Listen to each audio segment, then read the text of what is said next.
sing the verses real loud. Right. And then it's like a flower blooming. This one I played for you a few times. Roman holiday. It's really good. Can you pull that shit off live though? There's a lot of shit going on. I can pull that shit off live. Yeah? That's the thing, man. That's where you know the benchmark of a good song is like, pull this off. Right. The bare bones condition. Right. Well, the Beatles fucking gave that up. Yeah, right. They did.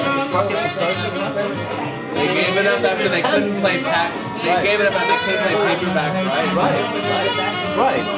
When you want to hear that song, They couldn't do it. Right. Well, that recording, it's like Jumpin' Jack Flash. The Stones never sounded like the recording when they did that live. They played everything live because they were a They band. did, but it always sounded different. They never once sounded like that recording.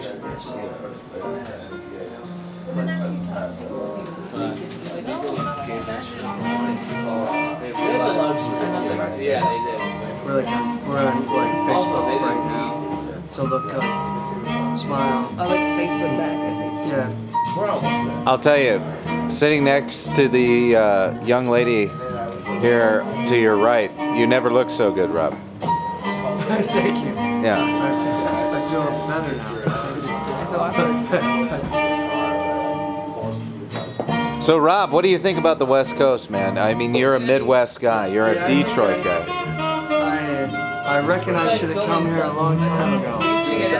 You recognize that? Yeah. That's about the only thing you recognize right now, isn't it? I know, I guess so. Hey. I like it. Is this going on, is this for copy or is this going on? This is going on CNN. Is it? Yes. Well, I'd just like to say that I'd like to thank all my constituents for the cause since the beginning, and we're just going to keep on moving forward. That's a good idea, man. Yeah.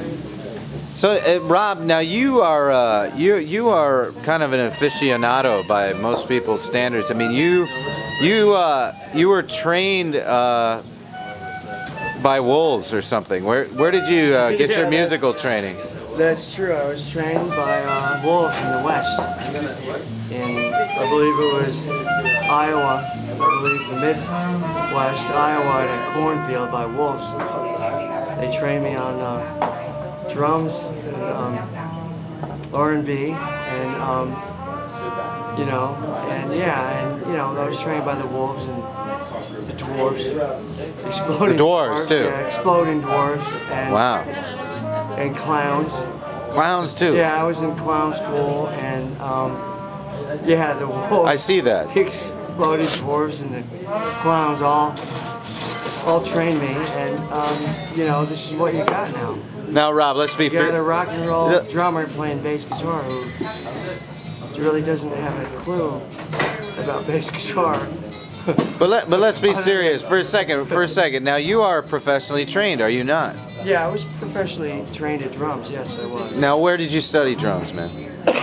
I studied in grade school at Berkeley Elementary School in Detroit, and then Redford High in Detroit, Redford High School. Ted Nugent went, and so did Charlton Heston. It's kind of a famous high school.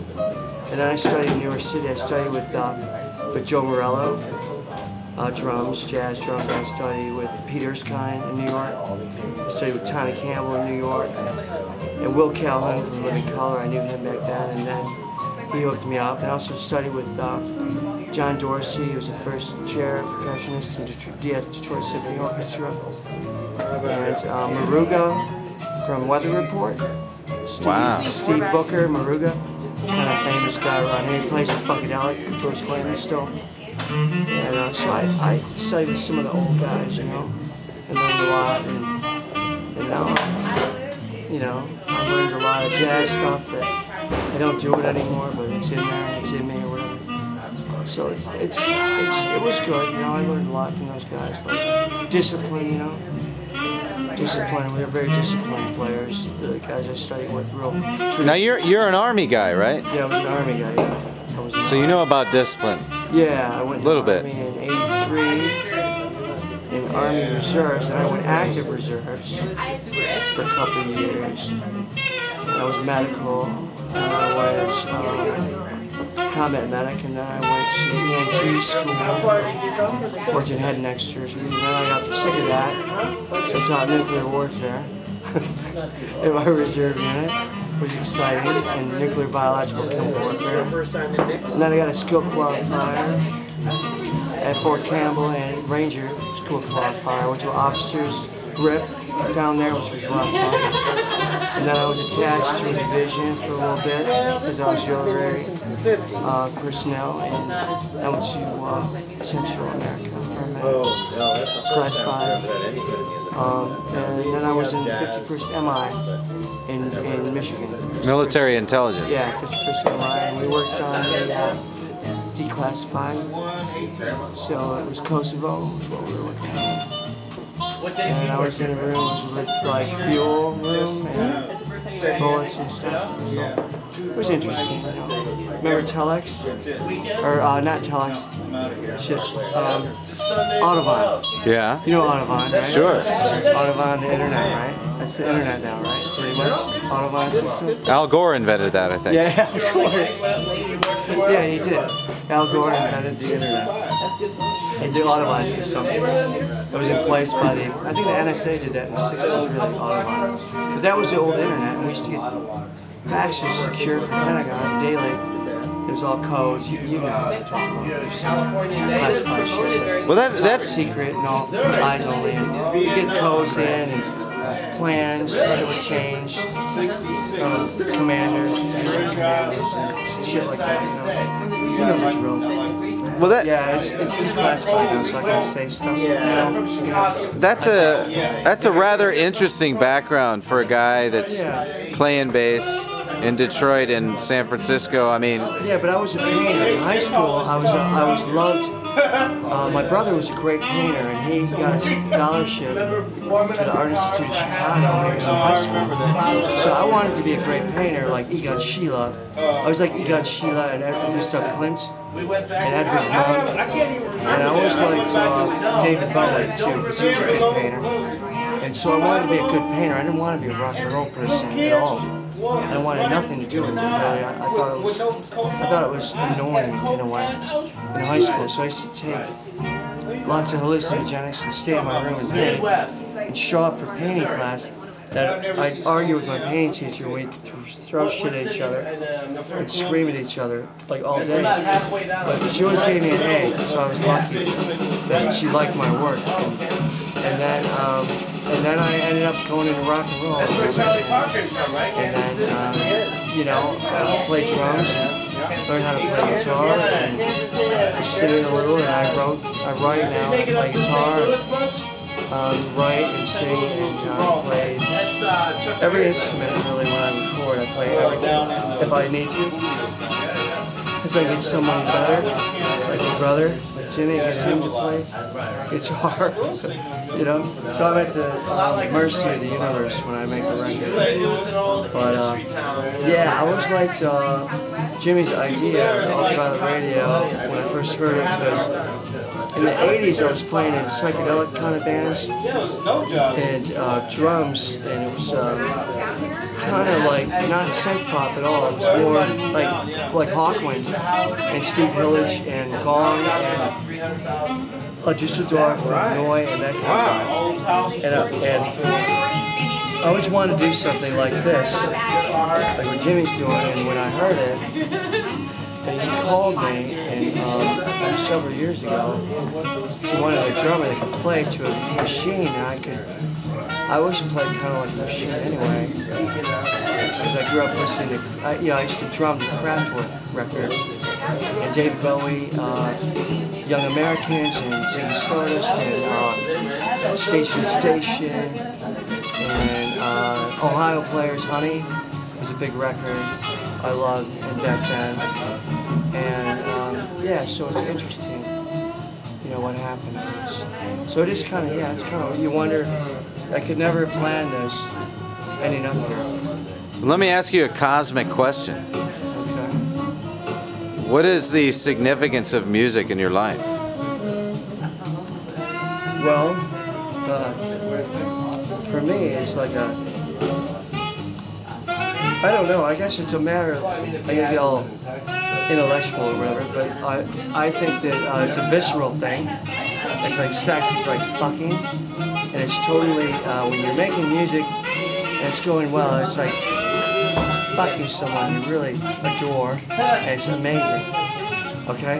But then on the other hand, on the intellectual level or whatever, that's the visceral level. You know, it's like you can always hit people on two levels in music. The spiritual level or the gut level. And they're both valid. And I think different genres serve different purposes at different times. But I think that what I like to do is say it's a matter of internal necessity.